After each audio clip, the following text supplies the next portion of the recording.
بسم اللہ الرحمن الرحیم۔ موضوع گفتگو دل کا سکون کہاں ہے؟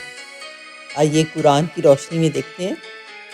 آج کا انسان سب کچھ ہونے کے باوجود بے سکون ہے۔ پیسہ ہے مگر چین نہیں، رشتے ہیں مگر اطمینان نہیں، سہولتیں ہیں مگر دل مطمئن نہیں۔ سوال یہ ہے، دل کا اصل سکون کہاں ہے؟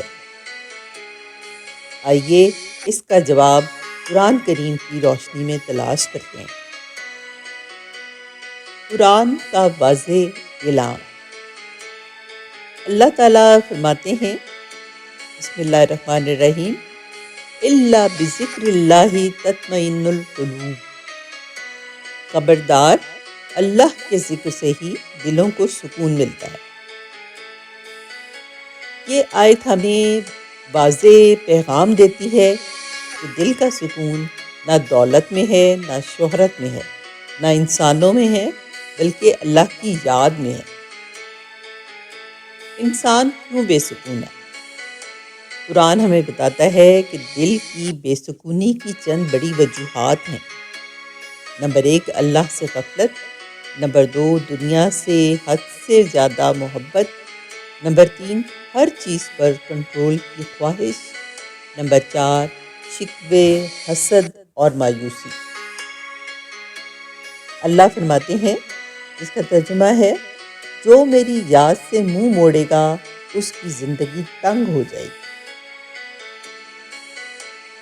دل کے سکون کے قرآنی راستے۔ نمبر 1، اللہ پر بھروسہ۔ وَمَن يَتَوَکَّلْ عَلَى اللَّهِ فَهُوَ حَسْبُهُ۔ جو اللہ پر بھروسہ کرے، اللہ اس کے لیے کافی ہے۔ جب انسان معاملات اللہ کے سپرد کر دیتا ہے تو دل خود بخود ہلکا ہو جاتا ہے۔ نمبر 2، صبر۔ ان اللہ مع الصابرین۔ اللہ صبر کرنے والوں کے ساتھ ہے۔ یاد رکھیں، صبر خاموشی نہیں بلکہ اللہ پر یقین کا نام ہے۔ نمبر 3، نماز۔ اللہ فرماتے ہیں، وَاسْتَعِینُوا بِالصَّبْرِ وَالصَّلَاۃِ۔ نماز وہ وقت ہے جب بندہ دنیا سے کٹ کر براہ راست اللہ سے جڑ جاتا ہے۔ نمبر 4، قرآن سے تعلق۔ قرآن صرف پڑھنے کے لیے نہیں بلکہ دل کو شفا دینے کے لیے نازل ہوا ہے۔ بسم اللہ الرحمن الرحیم۔ وَنُنَزِّلُ مِنَ الْقُرْآنِ مَا هُوَ شِفَاءٌ وَرَحْمَةٌ۔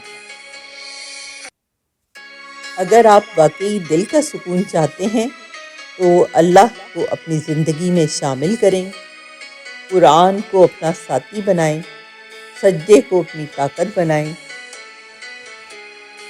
یاد رکھیں، دل اللہ نے بنایا ہے، سکون بھی وہی دے سکتا ہے۔